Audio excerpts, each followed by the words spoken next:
Excel is the most widely used software in chemical engineering. For general calculations and modeling, its versatility and accessibility can't be beat. But it could be more.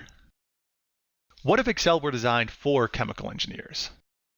Well, for starters, it would automate things like handling unit conversions and calculating molecular weights.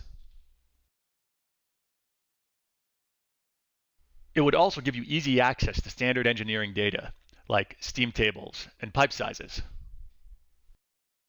And it would have built-in functions for common engineering calculations. This is Excel with process utilities, an add-in designed to streamline engineering in Excel.